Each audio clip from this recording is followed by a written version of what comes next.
Adil মির্জাস beloved লিখেছেন নাবিলা ইশক পর্ব ৫। পর মুহূর্তে আদিলের মৃদু হাসির শব্দে কেঁপে ওঠে দৃশ্যমান চওড়া বুক। ওই বুকের উচার পিঠ স্পর্শ করাই স্পষ্ট অনুভব করে কম্পন। ও এলোমেলোভাবে মুষড়ে ওঠে, কোনোই দিয়ে ধারালো একটা গুঁতো মারতে চাইলেও পারে না। আদিল চোখের পলকে থাবা দিয়ে ধরে কোনোইখানা, পুনরায় মুঠোবন্দি করে হাতটা, পূর্বে চেয়ে দৃঢ়। তার ধূসর চোখে ভাসে কৌতূহলের ঝড়। অতিমাত্রায় রাগলে রোজার শরীর কাঁপে, ঠোঁট কাঁপে তিত্তির করে, চোখ লাল হয়ে ওঠে, কোণের ভেজে ওঠে। বলতে বলতে দম আটকে আসে, বাক্যও জড়িয়ে যায়। এই মুহূর্তগুলো ওর অমন করুণ অবস্থা হয়ে আছে, রীতিমতো হাঁসফাঁস করছে গলাকাটা মুরগির মতো। নিজেকে অমন দানবীয় মুষ্টি থেকে মুক্ত করার জন্য ব্যথাও গায়ে মাখছে না, দিশারা হয়ে মুষ্টে যাচ্ছে সামনে। হঠাৎ সজোরে কোনোই ছুটিয়ে পুনরায় আক্রমণ করল। রাগে কণ্ঠ কাঁপল ভূমিকম্পের মতো। সন্ত্রাসের পাশাপাশি আপনি একটা লম্পটও। কথাটুকু পড়তেই আশেপাশের আবহাওয়া থমথমে হয়ে গেছে কেমন। সাথে দরজার বাইরে দাঁড়ানো শান্ত এলেনের চোখের পাপড়ি সমানে কাঁপে। কাঁপে শান্তর পিস্তল ধরা হাতটা। ওর মনে হয় পৃথিবীর বুকে এই নারী প্রথম এবং শেষ, যে এসব বলে কেউ এখনো পৃথিবীর বুকে দিব্যি শ্বাস নিচ্ছে। শুধু শ্বাস নিচ্ছে না, নাকের ডগায় ঘুরে ফিরে বেড়াচ্ছে বেশ। এলেন আর চোখে ভেতরে তাকালে চাইলে শান্তও দুকদম এগিয়ে মাথাটা বাড়িয়ে দিল ভেতরে। মুহূর্তে ও ভয়ঙ্কর রেখে পিস্তল তাক করে ভেতরে প্রবেশ করতে করতে চেঁচিয়ে উঠল সতর্ক ভঙ্গিতে, বস। শান্ত দৌড়ে ঢোকে, দেখে এলেন দ্রুত কদমে ঢুকল। সামনে দৃশ্য দেখে চোখ কপালে উঠে আসার মতো অবস্থা যে। সূর্যটা তখনও ডোবার মুহূর্তে আছে, রক্তিম আলোয় রেঙেছে চারিপাশটা। রোজা দাঁড়িয়ে আছে পুল লাডারের পাশে, হাতে ওর পিস্তল। পুল লাডারের পাশে রাখা আদিলের পিস্তলটাই সুযোগ বুঝে তুলে নিয়েছে। আপাতত কাঁপতে কাঁপতে পিস্তল দু হাতে ধরে তাক করে রেখেছে আদিল মির্জার ঠিক বুক বরাবর। রক্তিম চোখ জোড়া দিয়ে আগুন বেরোচ্ছে ঝরঝর করে, যেন যে কোনো সময় শুট করে দেবে। শান্তর জোয়ার শক্ত হয় অমনি, কঠিন হয়ে আসে দৃষ্টি। দীর্ঘশ্বাস ফেলে পেছন থেকে, পুল ডাউন ইউর গান or or I will shoot. এমনই হুমকি শুনে রোজার আগে দিশারা হয়ে পড়ে উল্টো। পিস্তল নামানো তো দূরের বিষয়, তখনই ধারালো চোখে চেয়ে সেকেন্ডের মধ্যে ট্রিগার প্রেস করে দেয় শান্তর দিকে। তীব্র শব্দে এলোমেলো ভঙ্গিতে গুলি ছুটে গিয়ে বেঁধে দেওয়ালে। গুলিটা ছুঁড়ে কেঁপে ওঠে রোজা নিচেই, বড় করে ঠোক গিলে দুপা পিছিয়ে আসে কেমন। হাত কাঁপলেও তাতে দাঁত পিষে শান্তকে চোখ রাঙিয়ে বলতে থাকে, শাট আপ, নাহলে আমি আগে তোকে শুট করব, লম্পটের হেল্পার। আমাকে অসহায় পেয়ে এমন করছিস না? তোদের আমি। শান্তর মুখটা হা হয়ে আছে, নিজের কানকে বিশ্বাস করতে পারে না। কিছুক্ষণের জন্য কেমন প্যারালাইজড রোগী হয়ে গিয়েছে। অবিশ্বাস্য নিয়ে যখন তাকাই আদিলের দিকে, আদিলকে চুপচাপ দাঁড়িয়ে ঠোঁট কামড়ে হাসতে দেখে আরও বেকুব বনে যায়। এলেন আলগুচি টেনে ধরে শান্তর শার্ট, ওই টানের সামনে পেছনে চাই, পিছিয়ে চাই ছেলেটা। নেমে আসে পিস্তল তাক করে রাখা হাতটা। ওর হতবিহ্বল ওরা বিস্ময় বাকরুদ্ধ যে। নীরবতা নিশ্চল আদিলের শব্দ করা হাসির ধ্বনিতে। দেওয়ালে দেওয়ালে পাড়ি খেয়ে ওই হাসির সুর তিরস্কারের মতো শোনালো। রোজা তাক করা পিস্তলের সামনেই আমোদ কদমে বাড়াতে থাকলো ধীরে ধীরে। রোজা ঘাবড়ে গেল এতে। এক কদম পিছোতে চাইলে লম্বা প্যান্টের লেন্থের সাথে পেঁচিয়ে প্রায় পড়তে নিল, তবে পড়ল না। নিজেকে সামনে নিয়ে পুনরায় পিস্তল তাক করলো, দ্রুত ধরল। হুমকি সুরে বলল, এগুলো কিন্তু আমি শুট করে ফেলবো। বজ্রকণ্ঠের এমন ফাঁকা হুমকি আদলে আদিল হেসেই গেল। মাঝে বাসা চোখে অন্যরকম আগ্রহ। লগ্ন পায়ের কদম একই গতিতে বাড়াতে বাড়াতে ভীষণ শান্ত তবে গম্ভীর গলায় আদেশের মতো করে বলল, শুট মি। রোজ আহ আমার প্রত্যুত্তরে চেয়ে রোজা আশা করেনি। আশ্চর্যের তুচ্ছ চোখ বড় হয়ে আসে, কপালে মধ্যিখানে ভাঁজ পড়ে গুটি কয়েক। ইতস্তত হবে কণ্ঠ আরও জোর ঢেলে বলে, মজা করছি না কিন্তু, আমি আদিল মির্জা গুলি করে ফেলবো। আদিল ইতিমধ্যে এগিয়ে আসছে ওর কাছে, প্রায় কাছাকাছি চলে এলো। কৌতূহল নেই নির্বিকার মুখে, যেসব কথা বললে তা শুনে রোজা রীতিমতো গায়ে কাটা দিয়ে ওঠে। তাই না? আমি খুব ভয় পাচ্ছি, প্লিজ ডোন্ট ডু ইট। কি চাও তুমি বলো, আমি সব দেবো, তাও আমাকে ছেড়ে দাও, মেরো না। শান্ত ফিক করে হেসে ফেলল। বেচারা শরীর রীতিমতো কাঁপছে, ঠোঁটে ঠোঁট টিপড়ে এলেনও। আপনি আপনি একটা। রোজার আগে দুঃখে আওড়াতে আওড়াতে কয়েক কদম দ্রুত পেছায়, কম্পিত হাতে পুনরায় গুলি ছেড়ে। তবে অন্যদিকে তীব্র ভয়ও চোখ মেলে থাকে। শুধুমাত্র দেখতে চাই আদিল মির্জা ভয়ার্ত মুখখানা। একজন মানুষ গুলি ছুড়েছে, যে কোনো সময় শরীরে লাগতে পারে, এমত অবস্থায় নিশ্চয়ই ভয় পাবে, অথবা ছোট একটা রিয়াকশন তো দেবেই। অথচ ভয় তো দূরের বিষয়, চোখের পলকও পড়ে না লোকটার। সরেনা ঠোঁটের ওই বাজে হাসিটা থামে না, ওই দানবের মতো পায়ের এক একটা কদম বাড়ানো, উল্টো তার কাছে এসে যাচ্ছে। রোজা দিশেহারা হয়, ভয় শরীর আটসাট হয়ে যায়। আদিল কদম বাড়ালে চকিতে রোজা আরেক কদম পেয়েছেতেই মুখ থুবড়ে পড়ে পুলে। তীব্র শব্দের পাশাপাশি পরিষ্কার নীলচে পানি ঝলকে ওঠে। পুলে পড়ে ও হাপুসুপুস করলো কিছুক্ষণ, ভীষণ গাঢ়চে। ভেসে উঠতে সময় লাগলো ওর, নাকে মুখে পানি ঢুকেছে। সমানে কাঁচতে কাঁচতে মুখের সামনে থেকে চুল সরালো কোনো মতো। রোজা সাঁতার পারে, তাও চমৎকার কৌশলে, কিন্তু এমত অবস্থায় সবটা গোলমাল হয়ে যাচ্ছে। শূন্য মস্তিষ্ক। এক হাতে তখনও ধরে আছে পিস্তল। ওটা আদিলের দিকে তাকালো তীক্ষ্ণ দৃষ্টিতে। আদিল এসে দাঁড়িয়েছে পুল ল্যাডারের পাশে, নিশ্চুপ হয়ে নির্বিশেষে চেয়ে থাকা পুলে থাকা রোজার দিকে। ব্রাউন রঙের লম্বা চুলগুলো ভাসছে পানির ওপরে, পরিষ্কার পানিতে দেখা যাচ্ছে সবটাই। আদিলের সাদা শার্ট ভিজে মিশে আছে শরীরে, স্পষ্ট হলেও ফিনফিনে পাতলা শুভ্র রঙা শার্ট প্রায় ট্রান্সপারেন্ট। দেখা যাচ্ছে ধবধবে ফর্সা গায়ের রং। ওই দৃষ্টির সম্মুখে রোজা নিচের অবস্থান বুঝতে পারে। মুহূর্তে দুই হাতে নিজেকে ঢাকতে ব্যস্ত হয়। আদিল তাকালো ডান দিকে, শান্ত আর এলেন ইতিমধ্যে বেরিয়ে গেছে ফের। আদিল ফিরে তাকালো, রোজা আশেপাশে তাকাচ্ছে। পুল ল্যাডার ব্যতীত ওঠার আর কোনো রাস্তা নেই, অথচ ওইখানটাতেই আদিল। রোজা এগোতে পারছে না, অসহায় হয়ে শুধু চেয়ে আছে সতর্ক চোখে। তার তীক্ষ্ণ সতর্ক দৃষ্টির সামনে আদিল রোগ খুলে উদম শরীরে ঝাঁপিয়ে পড়ে পুলে। রোজা চমকে চিৎকার করে উঠতেও পারে না। এক ডুব দিল আদিলের ঠিক ওর ভীষণ কাছে এসে পড়ে। যতটা কাছে এলে নিঃশ্বাসের স্পর্শ অনুভব করা যায়। রোজা আতঙ্কে পিছিয়ে মিশে যায় পুলের দেওয়ালে। পিস্তল তাক করতে চায়, কিন্তু পারে না। আদিল দূরত্ব ঘুচিয়ে ফেলে চোখের পলকে। তার প্রশান্ত উন্মুক্ত বুক প্রায় ছুঁই ছুঁই। রোজা কালোমণিতে চেয়ে বেশ শান্তভাবেই হাত বাড়িয়ে ডুবাই রোজার পিস্তল ধরা হাতটাই। সহজেই নিয়ে নেয় পিস্তলটা। পর মুহূর্তে পিস্তলের মাথাটা ডোবাই রোজার নরম পেটে, প্রায় নাকে নাক ছুঁয়ে করে আওড়াই। গুলি করি? তোমার সাহস ছোটই তবে। চোপাটা বন্ধ করে দেই। পিস্তলের শীতল স্পর্শে রোজা ভয়ে মিলিয়ে যায়। নাকের পাটটা ফুলে উঠছে। এরপর গুলির ভয়ঙ্কর শব্দে কেঁপে ওঠে থরথর করে। আদিল গুলিটা ছুঁড়েছে অদূরে, ভাঙচুরের মৃদু শব্দ হয়েছে এতে। রোজা চোখ মুখ খিচে বলে, কেন? আমি সবভাবে নিষ্ঠার সাথে আমার দায়িত্ব পালন করে এসেছি এতগুলো বছর ধরে। কখনো কোনো রুলস ভঙ্গ করিনি। আমার সর্বোচ্চ দিয়ে প্রিন্সেসের টেক কেয়ার করেছি। তাহলে কেন আমার সাথে এমন করছেন? আদিল তাকালো রোজার বন্ধ চোখের পাতায়। চুল থেকে পানি টপটপ করে পড়ছে, তিত্তির করে কাঁপছে লবণীয় গোলাপি ঠোঁটজোড়া। ঠোঁটে চেয়ে আদিল মাথা ঝুঁকিয়ে ফিসফিস করে আওড়ায়, you don't even realise how badly you are messed up Rose. অমন কণ্ঠে উপস্থিতিতে রোজার গা কাটা দিয়ে উঠল। ঝিমঝিম করলো মাথার ভেতরটা, সরে যেতে চেয়ে মাথাটা ঘুরিয়ে ফেললো চটচলতি। ভেজা ঘাটটা ঠিক আদিলের মুখের সামনে, তবে 5টা আঙ্গুলের ছাপ এখনো ফর্সা চামড়ায় স্পষ্ট। আদিল হাত বাড়াই, সে রাতের নাই থাবা দিয়ে ধরল রোজার গলা, তবে শক্ত করে নয়, ধরার মধ্যে অদৃশ্য একটা কোমলতা আছে। রোজার চোখ রাঙালো, ছোটাতে চাইল তার গলা থেকে ধরা হাতটা। দাঁতে দাঁত পিষে আওড়াই নিজ মনে, চর মেরেছি, বেশ করেছি। চর খাওয়ার মতো কাজ করলে আর কি করার। তবে মুখে রোজার বুদ্ধিমত্তার পরিচয় দিল, আপনি আমাকে চর মারুন, সৎবোধ। আমি মেয়েদের গায়ে হাত তুলি না। রোজা আপন মনে ভিড় করে ভেঙালো, মেয়েদের গায়ে হাত তুলে না, অসভ্য নির্লজ্জের মতো ঠিকই ধরাধরি করতে পারে। মুখে বলে, আপনি না পারলে আপনার গার্ডসদের বলুন। হু ডেয়ার্স? রোজা বোঝে না, দৃষ্টি তুলে তাকাই। আদিল কথা ঘোরাই, চর আমি খেয়েছি, আমার গার্ডস না। রোজার কণ্ঠে অসহায় হয়ে আসে, আপনি কি চাচ্ছেন বলুন তো? কি চাই আদিলের? যা চাই তা তো তার সামনেই, 1 ইঞ্চি দূরে মাত্র। আদিল দীর্ঘশ্বাস ফেলল, ছাড়ল গলা, সরে এলো। মুহূর্তে রোজা শ্বাস ফেলল। দরপরিয়ে পুল ল্যাডারে বেয়ে উপরে উঠে গেল। আদিল বলল, রোপটা পরো।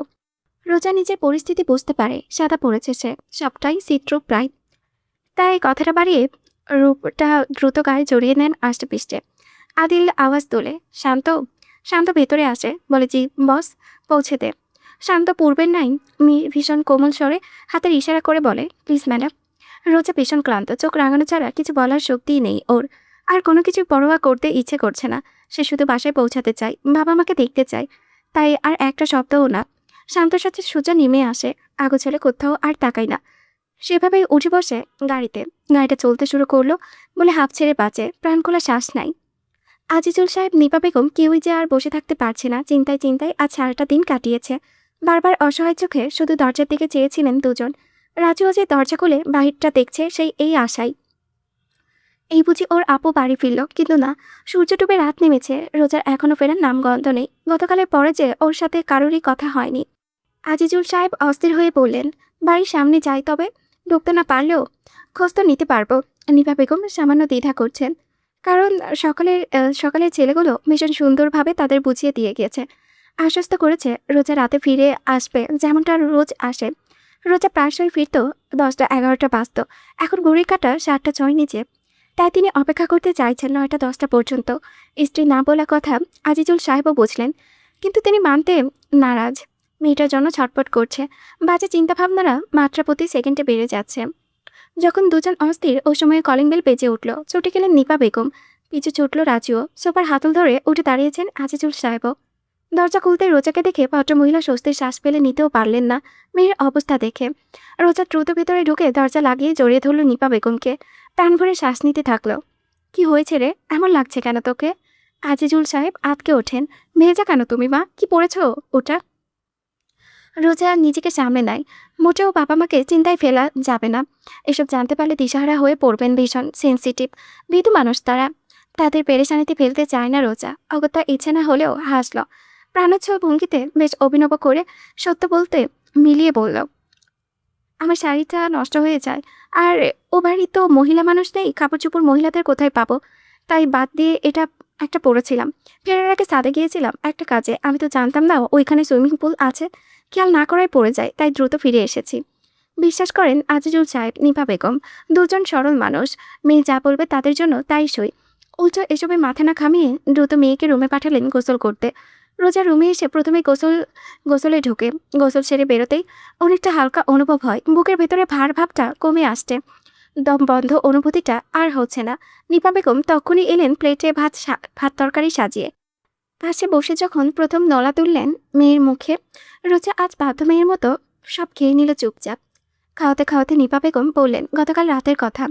আমরা তো তোকে ছাড়া ফিরবই না, তখনই এলেন আদিল মির্জা। বাবা, কি ভয় পেয়েছিলাম জানিস? অমন মস্ত বড় লোক, তার উপরে কণ্ঠ চেয়েও কথা বলার ধরন অন্যরকম প্রেশার দেয়। পেছনে এক গাদা বডিগার্ডস। তোর বাবা আর আমি তো থতমত খেয়ে গিয়েছিলাম। রোজা আস্তে করে প্রশ্ন করে, কি বলেছে এসে? ও হ্যাঁ, আমরা তো তোকে ছাড়া আসতেই যাচ্ছিলাম না। তখন আদিল মির্জা এসে বললেন, তার মেয়ের আজ জন্মদিন, মেয়ে উপহার হিসেবে তোকে চেয়েছে, তাই আজ তুই থাকবি। তোর বাবা এরপরও রাজি হচ্ছিল না জানিস, অথচ অমন গণ্যমান্য লোককে না করার সাধ্যই আমাদের আছে। তাই বাধ্য হয়ে তাদের গাড়িতে করে আমাদের ফিরতে হয়েছে। রোজার কানে ভাসে একটা বাক্য, তার মেয়ে উপহার হিসেবে তাকে চেয়েছে। রোজা রীতিকে ভালোবাসে, চেনে। এমন আবদার বাচ্চাটা করতেই পারে, ওর দ্বারা সম্ভব। কিন্তু রোজা যে আর জড়াতে চায় না, আর ও বাসায় যেতে চায় না। সে কাজটা এ যাত্রায় পুরোপুরি ছেড়ে দিতে চায়। ভবিষ্যতে কি হবে জানা নেই, কিভাবে থাকবে রীতিকে ছাড়া জানা নেই। তবে সে আর আদিল মির্জা বাড়িতে প্রবেশ করবে না, এতটুকু সিদ্ধান্ত নিয়েছে। নিপা বেগমের চিন্তিত কণ্ঠে রোজা পানাছল ভঙ্গিতে হাসে। মুখ বাড়িয়ে টুক করে চুমু খায় মায়ের কপালে। বলে, ঘুম হয়নি ভালোভাবে, লম্বা একটা ঘুম দিলে সব ঠিক হয়ে যাবে। আর আমার ফোনটা কোথায়, দিয়ে যাও। জিহাদ এসেছিল, ওর কোনো খবর আছে? নিপা বেগম সামান্য অসন্তুষ্ট হলেন। একপল মেয়ের দিকে চেয়ে বিড়বিড় করলেন, ছেলেটা কদিন ধরে অদ্ভুত আচরণ করছে। কোনো সমস্যা হলো কিনা, ঝগড়া করেছিস তোরা? রোজা জবাব দেয় না, চাই জানালার বাহিরে। অগত্যা ফাঁকা প্লেটে হাত বেরিয়ে গেলেন নিপা বেগম। এরপরে ফিরে এলেন ফোন হাতে, বললেন, ঘুমিয়ে পড়তে হবে। মা যেতেই রোজা দরজা লাগিয়ে এসে বসলো বিছানায়। স্ক্রিনে ভাসতেন জিহাদের অজস্র কল মেসেজেস। সারাদিন ধরে সম্ভবত কল মেসেজ করে গিয়েছে। আপাতত এসব দেখার ধৈর্য রোজার নেই। মানসিকভাবে ক্লান্ত, ফোনটা পাশে ফেলে কম্পিউটারে ডুবে ঘুমের রাজ্যে হারালো। যা হবে আগামীকাল দেখা যাবে। মূলত রোজার ইচ্ছে আছে আগামীকাল জিহাদের বাড়িতে যাওয়ার। ওই ব্যাপারটা কি ভালোভাবে দেখা দরকার। রোজার অন্তর যেহেতু ইঙ্গিত দিচ্ছেন, তাহলে নিশ্চয়ই ঝামেলা একটা আছে। এখন ঝামেলা পজিটিভ নাকি নেগেটিভ, তা তো ওখানে গেলেই সবটা জানা যাবে। প্রয়োজনে রোজা ওর বাবা মাকে কল করবে। সবকিছু যদি ভালো হয়, তবে ধারণা যদি ভুল হয়ে থাকে, তাহলে আর দেরি নয়, কদিনের মধ্যে বিয়েটা করে ফেলবে। রোজা ভেবেই রেখেছিল পরদিনও গাড়ি চলে আসবে তাকে মির্জা বাড়ি নেওয়ার জন্য। তাকে যাওয়ার জন্য হয়তোবা ঝামেলা করতে হবে, বা কোনো একটা কাহিনী হবে নিশ্চয়। তবে না, তেমন কিছুই হয়নি। আশ্চর্যজনকভাবে গাড়ি আসেনি তাকে নিতে, না এসেছে কোনো বডিগার্ড। এতে রোজা গলায় উঠে আসা কাটার মতো হৃৎপিণ্ডখানা যেন ঠিক জায়গায় গিয়ে বসে পড়ল। হালকা লাগছিল। ব্রেকফাস্ট ভীষণ আনন্দের সাথে খেতে পেরেছিল। নিপা বেগম আর চোখে কয়েকবার মেয়ের উৎফুল্ল আচরণ লক্ষ্য করে প্রশ্ন করেই বসলেন, আজ যেতে হবে না ছুটি? রোজা খেতে খেতে টেলিভিশন দেখছিল। তামিলের একটা মুভি চলছে, আপাতত অ্যাকশন পজিশনে আছে। ভীষণ মনোযোগ রেখে টিভির পর্দায়। নিপা বেগমের জবাবে টিভির পর্দায় রেখে দেয়, এসবে আর কথা বাড়ালেন না ভদ্রমহিলা। অন্য আলাপ তুললেন, তুই নাকি বেরোবি? জিহাদের বাসায় যাব। আজিজুল সাহেব একটু অন্যমনস্ক হয়ে বললেন, ওকে বলিও ওর বাবা মা নিয়ে বাড়িতে আসতে। সামনে শুক্রবারে ভাবছিলাম তোমাদের ঘরোয়া বিয়েটা সেরে ফেলতে। রোজা দৃষ্টি সরল টিভির পর্দা থেকে, তাকালো আরজিজুল সাহেবের দিকে। ভদ্রলোক চা খাচ্ছিলেন, আনমনা। রোজাও ভাবলো কিছুক্ষণ, মাথা দুলিয়ে বলল, আমি এই জন্যই যাচ্ছি। অনেকদিন দেখা হচ্ছে না, আজ যে আঙ্কেল ফিরেছে কিনা জানা দরকার তো। শুনেছিলাম ওর কাজিন অসুস্থ, সেই সম্পর্কেও তেমন খোঁজখবর রাখতে পারেনি। নিপা বেগম একটু বিরক্ত হলেন মেয়ের উপরে। এত হেলাফেলা করতে হয় না তো। ছেলেটা তো বিয়ের জন্য ঘুরলো পাগলের মতো। তুই তো রাজি হলি না, এবারে আর কোনো অজুহাত দিস না। ও যেভাবে বলে শোন। বিপরীতে রোজা আর কথা বলতে পারল না, জানালো না তার সন্দেহের চিন্তা ভাবনা। শুধু সন্দেহ ধরে এসব বলে সম্পর্ক নষ্ট করার কোনো মানেই হয় না। শুরু থেকে জিহাদ আর তার সম্পর্কে অনেকটা এক পাখি, বরাবরই ছেলেটার সম্পর্কে টেনে অতদূর এনেছে। রোজার অনুভূতি ভীষণ স্নান। কি জানি কেন ও বরাবরই একটা ছন্নছাড়া ভাব রেখে এসেছে। কেন যেন উপন্যাসের পাতায় বর্ণিত ওই ভুবন ভুলানো অনুভূতির অন্তরে লালন করতেই পারেনি। তবে মায়া জন্মিয়েছে, দায়িত্ব হিসেবে সবসময় সৎ থেকেছে। তার মাথায় সবসময় ছিল নিজের এবং পরিবারের জন্য একটা সুস্থ জীবন করে বিয়েটা জিহাদকেই করবে। দু পরিবারে এই নিয়ে আলোপ হয়েছে, ভালো একটা সম্পর্কও ছিল। অথচ একদম পরিষ্কার সবকিছু এখন কেমন এলোমেলো লাগছে। মনে হচ্ছে এতদিন চোখের পর্দায় একটা আলগা কাপড় ছিল, যা ধীরে ধীরে সরে যাচ্ছে। কয়েকদিন ধরে রূপচর্চা করতে পারেনি রোজা, জীবন নিয়ে বড় ব্যস্ত ছিল। সময় কোথায় ছিল। আজ বেশ সময় নিয়ে নিজের যত্ন নিয়েছে। চুলে হেয়ার প্যাক লাগিয়েছে, চেহারায় ফেসিয়াল মাস্ক রেখেছে অনেকটা সময়। এরপর লম্বা সময় ধরে গোসল নিয়ে যখন বেরিয়েছে, ঘড়ি কাটা 2:04। রাজু তখন রোজার রুমের দুয়ারের সামনে দাঁড়িয়েছিল, মুখটা হা করে রেখেছে। অরমান হতবিহ্বল মুখ দেখেই বিরক্তই হলো রোজা। চোখ রাঙিয়ে এড়াতে চাইল। এখানে ভ্যাবলার মতো দাঁড়িয়ে আছিস কেন, যা ভাগ। রাজু হতবাক সুরে কলকল করে বলে গেল, আপু তুমি কি মানুষ? আমার সন্দেহ আছে এতে। কোনো মানুষ কি দেড়টা ঘন্টা ওয়াশরুমে কাটাতে পারে? মুহূর্তে চটে গেল রোজা, চুল মুছে রেখে ছুটে গিয়ে ধরল রাজুর কান মলে দিতেই ছেলেটা হাহাকার করে উঠল, ব্যথায় প্রায় ঝুঁকে গেল। আওয়াজে দৌড়ে এলেন নিপা বেগম, তার হাতে ঝাড়ু। রাজু আর্তনাদ করতে করতে বিদ্রুপ করা ছাড়ল না। মা, এই তোমার কোনো সাধারণ মেয়ে নয়লা, এ হচ্ছে 1.5 ঘন্টা লাগিয়ে গোসল করা এক ভূতম মেয়ে তোমার। নিপা বেগম ধমকালেন ছেলেকে, নিচের কান টেনে ধরে নিয়ে গেলেন সাথে করে। রোজার চোখ রাঙিয়ে দরজা আটকে দিল, গিয়ে বসলো ড্রেসিং টেবিলের সামনে। হেয়ার ড্রায়ার দিয়ে চুল শুকাতে শুকাতে চোখ গেল বেডের সাইড টেবিলের উপরের ফ্রেমে। এক নজর চেয়ে আর চাইল না। কি দরকার, মেয়েটাকে দেখলেই যে বুকটা ভার হয়। মনে পড়ে গতকাল যখন ফিরে এলো একবার বলেও আসেনি। নিশ্চয়ই তাকে খুঁজেছিল। কি বলেছে, অমন এক লাফাঙ্গার মেয়ে হতে নিজে একটা জাত্রেল হলে কি হবে। জন্ম দিয়েছে একটা সুইটেস্ট পরীকে। আর রোজা নিজের জীবনে এবার নজর দেবে, অন্যদিকে সময় খরচ করার বয়সও তার নেই যে। এখন বিয়ে শাদী করে সেটেলড হওয়ার পালা, নিজে বাঁচে নেওয়ার পালা। আর না, ভাবতে ভাবতে ভীষণ হালকা একটু মেকআপ করে নিল, লিপস্ট্রো করে একটা পিঙ্ক রঙের লিপ গ্লস দিয়ে উঠে দাঁড়ালো। কাবাটের কাপড় চোপড় ঘাটতে গিয়ে ধরলো মেরুন রঙের সিল্কের শাড়িটা। জিহাদ ভীষণ পছন্দ করে মেরুন রঙ, আর ওর পছন্দের পোশাক হচ্ছে শাড়ি। রোজা শাড়ি পরলেই ছেলেটা ভাবলার মতো চেয়ে থাকতো। আমার বিশ্বাসই হয় না তুমি আমার। আচ্ছা রোজা বিশ্বাস করাবে, তাতে ভবিষ্যৎ নিয়ে আর হেলাফেলা করবে না। অগত্যা জিহাদের পছন্দের পোশাক অর্থাৎ শাড়ি পরল ম্যাচিং ব্লাউজ দিয়ে। ব্লাউজের হাতার শর্ট, গলাটা শার্ট কলার। একজোড়া পাথরের দুল পরে পারফিউম ছিটিয়ে নিল। হিল পরে পার্স হাতে নিতেই ভাবলো দুটো ছবি তোলা যাক। ডাকলো রাজুকে। রাজু আবার ফটোগ্রাফিতে বেশ পটু, সুন্দর সুন্দর ছবি তুলতে পারে। ও এসে আঁকাবাঁকা হয়ে নানানভাবে ছবি তুলে দিল। ছবি তোলা শেষে দ্রুত হাত পেতে ফেললো। আমার সম্মানী প্লিজ। দীর্ঘশ্বাস ফেলল রোজা। ওর হাতে 100 টাকার নোট দিতেই ছেলেটা ছুটে বেরিয়ে গেল। সম্ভবত দোকানে যাবে। রোজা ফোনের পাশাপাশি গাড়ির চাবিটা হাতে তুলে নিয়ে কদম বাড়ালো রুমের বাহিরে। বেরোতে বেরোতে উঁচু কণ্ঠে জানালো লিপা বেগমকে। লিপা বেগম দ্রুত বললেন, জিহাদকে সাথে আনিস। রোজা ইতিমধ্যে বেরিয়ে এসেছে। পার্কিং এরিয়া থেকে নিজের লাল রঙের গাড়ির ড্রাইভিং নিয়ে উঠে বসলো। হিল খুলে গাড়িতে রাখার স্লিপার পরে নিল। গাড়ি গেট দিয়ে বের করতে করতে গান ছাড়লো। আজকের আবহাওয়া কিছুটা মেঘাচ্ছন্ন, রোমান্টিক ওয়েদার বলা যায়। বৃষ্টি হবে সম্ভবত, ওয়েদার অ্যাপ তাই জানাচ্ছে। 6টা থেকে 9টা পর্যন্ত 99% বৃষ্টি হওয়ার সম্ভাবনা আছে। এই বাংলোটার বাড়িধারার কোনো এক সীমানাতেই উঁচু স্থানে, চতুর্দিকে শুধু গাছ আর গাছ। বলা যায় ছোটখাটো একটা জঙ্গলের মধ্যেই এই বাংলোর সামনে বেশ বড় করে ফাঁকা জায়গায় রাখা আছে একটা হেলিকপ্টার। সোজা এখানে অনায়াসে নামতে পারবে। বাংলোর মালিক অন্য কেউ নয়, স্বয়ং বাংলাদেশের ভদ্র সমাজের শিল্পপতি আর আড়ালে সন্ত্রাস নামক আদিল মির্জা, যে কালো এক জগতে লায়ন নামেও পরিচিত। এই জগতে যেমন তাকে ভয় করার অসহ্য বিত্তশালী লোকজন আছে, তেমনি মেরে ফেলার জন্য এখানে বাতাসেও একটা খেলা চলে, মৃত্যুর খেলা, লাশের পর লাশ পড়ার এবং বেইমানির বেআইনি সব কর্মকাণ্ডের আস্তানা। আদিলের পায়ের কাছটায় রক্তাক্ত অবস্থায় পড়ে থাকা লোকটা ঠিক মাথায় গুলি করা হয়েছে। তাজা রক্ত এখনো কলকল করে বেরোচ্ছে, একটা বিটকুটে গন্ধ ভেসে আসছে রুম জুড়ে। গুলিটা করেছে শান্ত কিছুক্ষণ আগেই। গুলি করে ও আবার স্ট্যাচুর মতো আদিলের ডান পাশে গিয়ে দাঁড়িয়েছে। জমিনে নড়চড়বিহীন জখমি লোকটা বিপরীত চেয়ারের বসা আইনমন্ত্রী আব্দুল মান্নানের একজন বডিগার্ড। কিছুক্ষণ আগেই লোকটা নিজের হাতে রাইফেল তাক করে আদিলের দিকে শাসনের সুরে চারটা বাক্য বলতেই বিনা দ্বিধায় নিজের রাইফেল দিয়ে লোকটাকে শুট করে দেয় শান্ত। আদিলের চোখের পলকও পড়ে না, থামে না ড্রিঙ্কসের গ্লাস নাড়ানো হাতটা। ও শৃঙ্খলভাবে পায়ের উপরে পা রেখে বসা, ভঙ্গিটার নড়চড় হয় না। এই যাত্রায় একটানে চেষ্টা করে গ্লাসের মদটুকু। ফাঁকা গ্লাসটা আর গোছে নিয়ে নাই এলেন। মান্নান সাহেব নিজের রাগ গিলে খেলেন, কটমট করে তাকালেন শুধু। শান্ত অনুভূতিতে ওদের নির্বিকার মুখে শুধু দাঁড়িয়ে জোরে শ্বাস নিল মান্নান সাহেব। রাগের হৃদয় হিসিয়ে উঠলেও মুখে মীমাংসা করতে চাইলেন। এসব নিয়ে আর না পড়ে থাকি আদিল মির্জা, বড্ড নাম তোমার। সামনাসামনি সাক্ষাৎ করতে পড়ে ভালো লাগছে।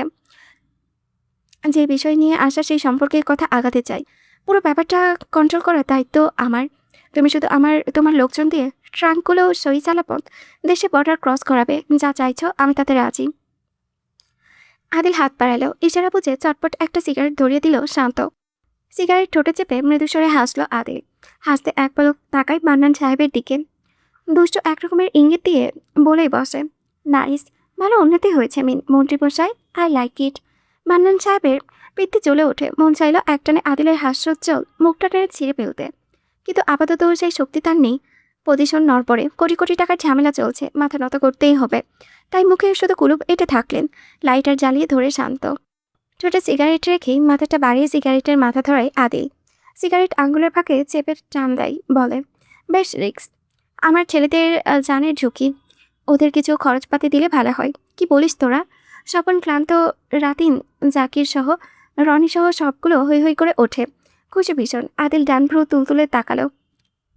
ওর কঠিন দৃষ্টি ধূসর চোখের চেয়ে মান্নান সাহেব গিলে নিলেন ক্ষোভ। সে বাধ্য, তার হাত পা বাঁধাচ্ছে। কোনোভাবে আদিল মির্জা ব্যতীত এই ট্রাকগুলো বর্ডার পার করানো সম্ভব নয়। অগত্যা তাতে দাঁত পিষে বললেন, ঠিক আছে, তবে আমার একটা রিকোয়েস্ট আছে। আদিল হেসে শব্দ করে বলেন, মন্ত্রী সাহেব, আপনার কি মনে হয় আপনার রিকোয়েস্ট করার মতো পজিশন আছে? আদিল, বাড়াবাড়ি করছো, মাথা চড়ে বসো না। আদিল প্রত্যুত্তরে কিছু বলে না, নির্জীব চোখে শুধু চেয়ে রয়। মান্নান সাহেব শ্বাস ফেললেন, ঢকিলেন, বলতে নিলেন, লিসে। আদিলের পার্সোনাল ফোন বেজে ওঠে। ফোনটা ছিল এলেনের কাছে। এলেন স্ক্রিনে নাম দেখে মুখটা বাড়িয়ে আদিলকে জানায়। আদিল হাত বাড়াতেই ফোনটা হাতে নেয়। ফোনে কানে চাপতেই ওপাশ থেকে কিছুটা বোধহয় জানানো হয়। আদিল শক্ত মুখে বলে, পাঠা। এরপর হোয়াটসঅ্যাপে টোন বেজে ওঠে। আদিল উদ্বিগ্ন হয়ে পাঠানোর ছবিটা দেখে মুগ্ধ হয়, বদলে স্পষ্ট বিরক্ত হয়। ছবিটি রোজার। গাড়ি বের করেছে গেট থেকে। ছবিতে রোজা ড্রাইভ করছে, সম্ভবত পরনের শাড়ি। এত সেজেছে কি ওই মদনের জন্য? আদিলের ইচ্ছে করলো এক্ষুনি মদনটাকে উড়িয়ে দিতে, অথচ সে জানে আজকের পর ওই মদন সারা জীবনের জন্য রোজার জীবন থেকে গায়েব হয়ে যাবে। তারপরও তার রাগ হচ্ছে, মনে হচ্ছে তার আশেপাশে আগুন ধরানো হলেছে, জ্বলছে সব। কিছুক্ষণ নিস্তব্ধ হয়ে থাকলো চারিপাশ। মান্নান সাহেব সতর্ক হলেন, সামান্য কৌতূহল ঘাড় বাড়িয়ে দেখতে চাইলেন, অথচ চোখের পলকে আদিলের সামনে এসে দাঁড়ালো। মুহূর্তে মুখটা কালো হয়ে এলো মান্নান সাহেবের। আদিলের সবগুলো ছেলেদের মধ্যে সবচেয়ে ফালতু হচ্ছে একটা, সুযোগ পেলেই ওর মাথার খুলে উড়িয়ে দেবেন তিনি। হতচ্ছাড়া একটা। আদিল পুনরায় ফোন কানে চাপলো, মেজাজ সামনে বলল, ফলো হার। রোজা গাড়ি থামিয়েছে মাঝ রাস্তায় সাইড করে। গোলাপ ফুলের তোড়া বিক্রি করা হচ্ছে। 850 টাকা দিয়ে রোজা একটি কিনে ফের উঠে বসলো। সামান্য হাসলো, কারণ ফুল বিক্রি করা মহিলা ভীষণ স্নিগ্ধ চোখে চেয়ে বলেছেন, ম্যাডাম, আপনারে ভীষণ সুন্দর দেখাইতাছে। রোজার মন ভালো হয়ে গিয়েছে কয়েক গুণে। সে গুনগুন করে গান গাইতে গাইতে বাকিটা পথ ড্রাইভ করলো। জিহাদের বাড়িতে একতলা, বাগান সহ বেশ জায়গা নিয়ে বানানো। রোজাদের বাসা থেকে গাড়ি দিয়ে 30 মিনিটের রাস্তা মাত্র। বাড়ির কেচি কেটে আপাতত খোলায়, গাড়ি রাখার জায়গা নেই বাড়ির ভেতরে, তাই বাহিরেও একদম দেওয়াল ঘেঁষে পার্ক করলো। হিল পরে ফুলের তোড়া হাতে নিয়ে বেরোলো। এই এলাকাটা দুমুখ, সামনাসামনি বাড়ি, মধ্যে সরু রাস্তা দিয়ে। আপাতত সব নির্জন, মেঘে ঢাকা, চারিপাশে অন্ধকার হয়ে আছে। কিছুক্ষণ আগেই আজান পড়েছে মাগরিবের। রোজা ঢুকলো ভেতরে। মৃত কুঞ্চন ভেসে আসছে ভেতর থেকে। সম্ভবত ফিরে এসেছে জিহাদের মা বাবা। এতে আরও হালকা লাগছে। রোজার সন্দেহ মুছে গিয়েছে একেবারে। হাসতে হাসতে দুয়ারে এসে দাঁড়ালো।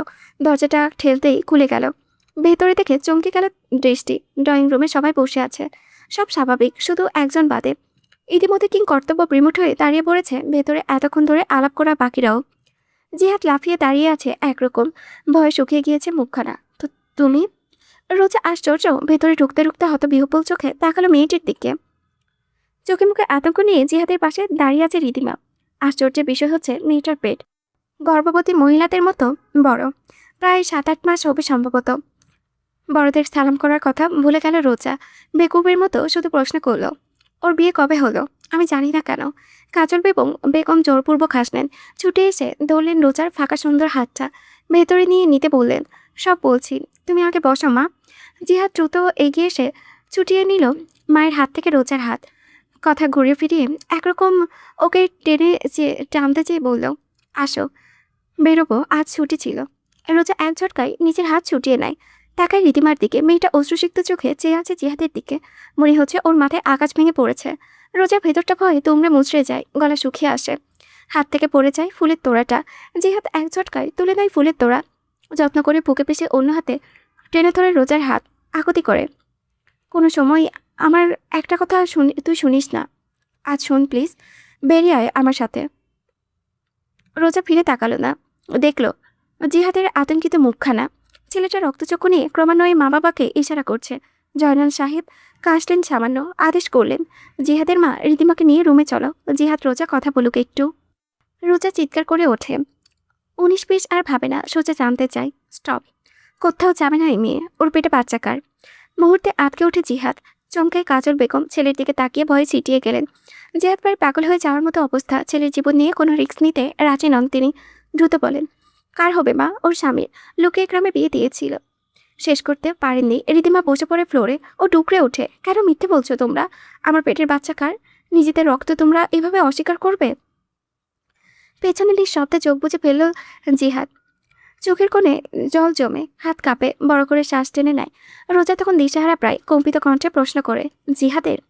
রীতিমা কাঁদতে কাঁদতে মাথা দোলালো। আর রোজার শরীর জমে গেল। নিজের কানকেও বিশ্বাস করতে পারল না। রোজা হয়ে ঠাই হয়ে দাঁড়ানো। ওকে নিচের দিকে ঘুরিয়ে জিহাদ তড়িঘড়ি করে বলল, রোজা লিসেন টু মি, আমি ইচ্ছে করে করিনি, বিশ্বাস করো। ইউ নো না how much I love you. সেদিন আমি ড্রাঙ্ক ছিলাম, বাসায় আম্মু আপু ছিল না। ও আমার রুমে আসে, এরপর চরের শব্দে কেঁপে ওঠে বাতাস। ডান দিকে হেলে পড়ে জিহাদের মাথা। রোজা পুনরায় হাত তুলে দ্বিতীয়বার চর মেরেও ও শান্ত হয়। ক্ষোভে কাঁপতে কাঁপতে চিৎকার করে, how dare you, how dare you, আমাকে চিট করা! এই রোজা তালুকদারকে! রোজা বলতে বলতে পাচারি করে পেলো ব্যাট, ওইটাই তুলে নিল হাতে। সজোরে বাড়ি বসালো জিহাদের গায়ে। জিহাদ চোখ বুঝে দাঁড়িয়ে আছে প্রত্যুত্তরে। কাজল বেগম হাহাকার করে উঠলেন। দ্রুত এসে রোজাকে খামচে ধরে ধাক্কা দিয়ে ফেলে দিতে চাইলেন। ওই সময় বাইরে থেকে 4টা কালো পোশাককে লোক এসে দাঁড়ায়। একজন এগিয়ে এসে হাওয়ার মতো টেনে সরিয়ে দেয় কাজল বেগমকে। জয়নাল সাহেব আশ্চর্য হতবিহ্বল চওড়া গলায় প্রশ্ন করে গেলেন, কে তোমরা? জবাব নেই। রোজা সুযোগ পেয়ে আরও কয়েক খা লাগাতেই জিহাদ এবার বিপরীতে ব্যাট ধরতে চাইলে তার পেছনে দাঁড়ানো বডিগার্ড সহজেই হাঁটুতে বসিয়ে ফ্লোরে। রোজা ব্যাট ফেলে দেয়। শব্দ হয় তীব্র। চোখে এক ফোঁটাও জল নেই, অথচ রক্তিম হয়ে আছে, যে কোনো সময় জল গড়িয়ে পড়বে। অথচ মেয়েটা জেদ ধরে দাঁতে দাঁত পিষে রেখেছে। কোনো রকমের ঘৃণা নিয়ে পড়ল, এই মুখ কখনো আমাকে দেখাতে আসবি না। যেদিন আসবি I will kill you bastard. Roza ফিরল। জল ভাসা চোখে খুঁজতে চাইল পার্স, গাড়ির চাবি। একটা বডিগার্ড এসে বাড়িয়ে দিল হাত। লোকটার হাতে রোজার চাবি, পার্স। রোজা নিল, তবে তাকালো না, কোনো প্রশ্নও করল না। বেরোনোর পথে দুয়ারে একতলা থুতু ফেলল। মেইন গেট পেরোতেই দুগাল ভিজে গেল। অপমানে অসম্মানে তার পুরো শরীর জ্বলে যাচ্ছে। চোখের জলে আশপাশে কেমন ভাসা ভাসা লাগছে। রোজা দ্রুত গাড়ির ড্রাইভিং সিটে উঠে এলো। গাড়ি স্টার্ট করতে গিয়ে দেখলো গাড়ি স্টার্ট হচ্ছে না। বার কয়েক চেষ্টা করেও গাড়ি স্টার্ট নিল না। রোজা শব্দ করে কেঁদে ফেলল। এখানে 1 সেকেন্ডেও সে থামতে পারবে না। তার দম বন্ধ হয়ে আসছে। বাড়ির ভেতর থেকে জিহাদের কণ্ঠ ভেসে আসছে। ও সামনে ডাকছে, কিন্তু আসতে পারছে না। দুয়ারে বডিগার্ডস। রোজা বেরিয়ে এলো গাড়ি থেকে। রাগে লাথি মারল নিজে ভালোবাসার গাড়িকে। গাড়ির চাবি, পার্স হাতে ওভাবে পাগলের মতো হেঁটে চলল। এখানে এক মুহূর্ত না, তীব্র এক বজ্রপাত পড়ল আশেপাশে কোথাও। বজ্রপাত রোজা ভয় করে, অথচ আজ খোলা আকাশের নিচে থেকেও ভয় পেল না। মেইন রোড দিয়ে হেঁটেই যাচ্ছে। এই সময় ঝুম বৃষ্টি নামলো। বড় বড় বৃষ্টির ফোঁটা চোখের পলকে রাস্তাঘাট ভিজিয়ে দিল। ভিজেছে রোজাও। ওভাবেই হাঁটছে সামনে। উঁচু জুতোয় ঘর্ষণ খেয়ে ফর্সা পা প্রায় পিছে গিয়েছে। তাতেও কোনো অনুভূতির অন্তর ছুঁতে পারল না। মেরুন রঙের সিল্কের আঁচলটা বড় বিশাল, প্রায় জমিন ছুঁই ছুঁই হয়ে আছে। পেছনে একগুচ্ছ গাড়ির আওয়াজ ভেসে এলো। গাড়িতে দ্রুততায় জমিনও কেঁপে কাঁপলো বোধ হয়। একটা গাড়ি এসে সোজা থামলো রোজার সামনে। রোজা ভেজা চোখ তুলে তাকালো। গাড়ির ড্রাইভিং সিট থেকে বেরিয়েছে শান্ত, বেরিয়েছে এলেন। বাকি গাড়িগুলো থেকে এক কথা বডিগার্ড দিয়ে রাস্তাঘাট ব্লক হওয়ার পথে। শান্তর হাতে ছাতা। দ্রুত গাড়ির ব্যাকডোর খুলে ছাতাটা মেলে ধরল। আদিল বেরিয়ে এলো। তার দৃষ্টি গাড়ির ভেতরে থেকেই রোজার ওপরে। রোজা শুধু নির্বিকার চোখে এক মুহূর্ত দেখে, পর মুহূর্তে গাড়ি পাশ কাটিয়ে সামনে হাঁটা ধরে। মুখটা সামান্য ফাঁক হয় শান্তর, এর চেয়ে বেশি বাকিদের মুখের অবস্থা হয়। আগের বৃষ্টির মধ্যে দাড়ি কদম বাড়াতেই পেছনে পেছনে কদম বাড়াই শান্ত, ছাতা ধরে শান্ত। বসকে এক চলো ভিজতে দিচ্ছে না। আদিল সাবলীলভাবে ডাকলো, রোজা। সামনে হাঁটতে থাকা নারী উত্তর তাই, দূরের ব্যাপার ফিরেও তাকালো না। একই গতিতে হাঁটছে। আদিল রেগেই যায়। রোজা আবারও কোনো জবাব আসে না। আদিল নিজের হাত গিলে নিল। একটা ধাক্কা খেয়েছে যেহেতু মাফ করাই যায়। নিজেকে বুঝিয়ে একই গাড়িতে পিছনে হাঁটতে আদেশ করলো, গাড়িতে উঠে বসো। রোজা ফিরে তাকায় না, যেন শোনেইনি। রাস্তা জুড়ে তখন এক অদ্ভুত দৃশ্য। এক কাতা কালো গাড়ি দাঁড় করানো, রাস্তার মধ্যে হাঁটছে কালো পোশাকের বডিগার্ডসদের সামনে আদিল, আর আদিলের সামনে হাঁটছে রোজা। এমন দৃশ্য দুই একটা যাতায়াত করা মানুষ গাড়ি দাঁড়াতে চাইলেও বডিগার্ডগুলো হুমকি ধমকি দিয়ে রাস্তা ক্লিয়ার করে ফেলেছে। অন্যদিকে আদিল আজ ধৈর্যবান পুরুষ, মেজাজ রাগ নিয়ন্ত্রণে রেখে দাঁতে দাঁত পিষল। শান্তর থেকে ছাতা নিয়ে হাতে নিল, বাড়িয়ে ধরল রোজার মাথার উপরে। আস্তে করেই বলল, ভিজছো কেন তুমি? Did you see yourself? এমনিতেই সিল্কের পাতলা শাড়ি পরনে, তার উপর বৃষ্টিতে ভিজে শরীরে লেপটিয়েছে। অঙ্গের প্রত্যেকটি ভাঁজ সুস্পষ্ট। আদিল নিজের রাগ সংবরণ করে হাঁটতে হাঁটতে অন্য হাতে খোলা গায়ের কোট আদেশ জুড়ে, স্টপ রোজা। রোজা এবারে চোখ রাঙিয়ে ফেলল। চোখ নাক লাল, তিতির করে কাঁপছে ঠোঁট, শরীর শীতে নীল হয়ে গিয়েছে প্রায়। আপনার সমস্যা কি? Oh are you to me mister Mirza? Well you're on machine. আর আপনাকে এখানে পেয়ে ভালোই হলো। পরিষ্কার করে শুনে রাখুন, আমি আর আপনার বাড়িতে কাজ করব না। আপনি কি করবেন আমিও দেখে নেব। রোজার এক মুহূর্ত দাঁড়ায় না। সজোরে ঘুরে পা বাড়াতেই মাথাটা ঘুরে ওঠে। বৃষ্টির শব্দে সব কেমন গোলা লাগে। নিজেকে সামনে দ্রুত পা বাড়াতে চাইলে বাধা পায়। পেছন থেকে শক্ত রুক্ষ হাত খামচে ধরেছে তার হাত। বাজে একটা টানে হুমড়ি খেয়ে এক শক্তপোক্ত বুকে আছড়ে পড়ে। তার দুনিয়াটাই যেন তুলে ওঠে। আদিল রুদ্ধভাবে কোটখানা দিয়ে পেঁচিয়ে ধরে রোজার শরীর হিমশীত কণ্ঠে বলে, কাজ করতে হবে না, রাজ করো। পর মুহূর্তে রোজার চোখ বুঝে আসে। মাথাটা তুলে পড়ার আগ মুহূর্তেও এক নিমিষে পাছা খুলে ওকে তুলে ফেললো আদিল। ছাতাটা পড়ে আছে মেঝেতে, পাশেই রোজার উঁচু জুতো জোড়া। এলেন হাতে তুলে নিয়েছিল। আদিল ঘুরে হাঁটা ধরলো গাড়ির দিকে। হাঁটতে হাঁটতে তাকালো রোজার মুখের দিকে। মৃত হলদে আলোয় রুমের ভেতরটা কেমন ধোঁয়াশা। গা ছমছমে একটা পরিবেশ।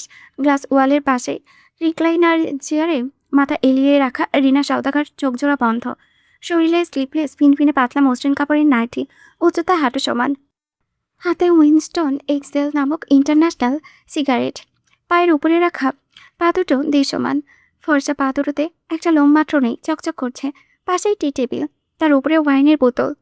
ওপাস ওয়ান রাখা ডায়মন্ডের মতো চকচকে ক্লাসে অল্প ঝালা, খুব সম্ভবত কিছুটা খাওয়া হয়েছে। বাম পাশের ভেতরে দেওয়ালে ঝুঁকছে আঁকা ছবি। নিচে সেলফে স্থিরভাবে বসে আছে মারান্তাস অ্যাম্পিফায়ার। তা থেকে মৃদু মৃদু আওয়াজে গান শোনা যাচ্ছে। গায়কের ইংরেজি লিরিক্সের পাশাপাশি হঠাৎ নিচেও সুর মেলাচ্ছে রিনা। সেই সুর ভাঙল কালো পোশাকে আবদ্ধ রিনার পার্সোনাল বডিগার্ড হাসানের ইতস্তস্ত কণ্ঠে, বস। রিনা চোখ মেলে তাকায় না, শুধু হাতটা বাড়িয়ে দেয়। হাসানের হাতটা সামান্য কাঁপে। আইবার দিতে সংকোচবোধ করেছে যেন। তার চোখ বুঝে এক মুহূর্ত যেন বুঝতে পারে রিনা। মুহূর্তেই তাকালো, হকচকে সোজা হয়ে বসলো। কেড়ে নিল আইপ্যাড। স্ক্রিনের ছবি দেখে তার শ্বাস প্রশ্বাস বন্ধ হয়ে এগোলো থমকালো হৃৎপিণ্ড। অবিশ্বাস্য নিয়ে অপলক তাকিয়ে থাকলো।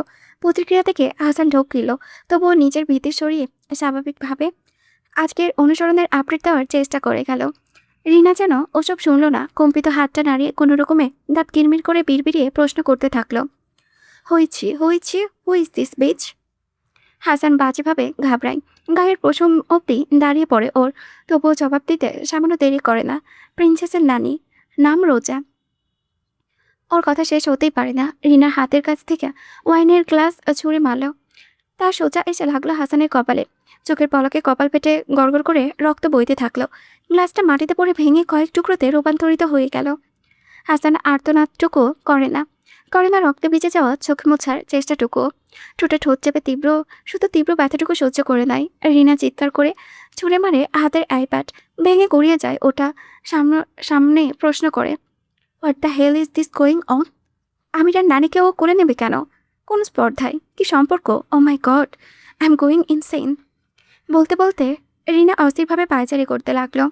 ডাকলো, হাসান, আমাকে কিছু কিভাবে জানানো হয়নি? এসব কি হচ্ছে? কে এই মেয়ে? আমি কিছু জানি না কেন? হাসান তখনও শান্ত থাকতে চেয়ে বলে গেল, পাবলিকালি আজই প্রথম এমন কিছু হয়েছে। মির্জা বাড়ির ভেতরে সিকিউরিটি টাইট, কিছু জানা সম্ভব হয় নাই। লাস্ট টাইম প্রিন্সেস আক্রমণ হলে এই মিস রোজাই প্রিন্সেসকে প্রোটেক্ট করে। আজ আজ স্যার নিজে এসে ওনাকে কোলে। হাসান আর সাহস পেল না বাকিটুকু শেষ করার। টিনের মতো চিৎকার করে উঠল। চিৎকারের শব্দে আরও দুজন বডিগার্ড হন্তদন্তভাবে এসে দাঁড়িয়েছে দুয়ারে। রিনা পাগলের মতো সবকিছু ভাঙতে শুরু করলো। হাওয়া ভেসে যাওয়া কণ্ঠে বিলাপ শুরু করলো, আমি ওকে ভালোভাবে চিনি। ও এমনি একটা মেয়েকে কখনো কোলে তুলবে না মাঝ রাস্তায়। কিছু একটা হচ্ছে। কি হচ্ছে? তুমি এক্স্যাক্টলি কি বুঝলি? কি সম্পর্ক হতে পারে ওদের ভেতর? বল বল। হাসান দাঁতে দাঁত পিষল, চোখ বুজে পড়ল। আমার মনে হয় স্যার ওই মেয়েকে পছন্দ করে। রিনা তীব্র বেগে এসে খামচে তুলল হাসানের গলা। হিসেসে বলল, সম্ভব না, আদিল কাউকে পছন্দ করতে পারবে না। হাসান নড়ল না, শুধু অনুভব করলো দম বন্ধ হয়ে আসে।